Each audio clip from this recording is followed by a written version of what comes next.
తనపై కాంగ్రెస్ పార్టీ నేతలు చేస్తున్న విమర్శల్ని తిప్పికొట్టారు బీఆర్ఎస్ నేత బాల్కా సుమన్. పొన్నాం ప్రభాకర్, అడ్డూరి లక్ష్మణ్ లాంటి మంత్రులు తనపై దృష్టి పెట్టకుండా ధాన్యం కొనుగోళ్లపై దృష్టి పెడితే బాగుంటుందని సూచించారు.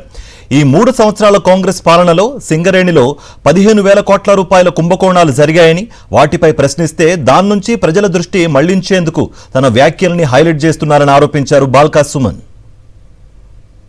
ఆ సమావేశంలో నేను నిన్న సుమారు అరగంటకు పైగా నేను మాట్లాడినట్టున్నా.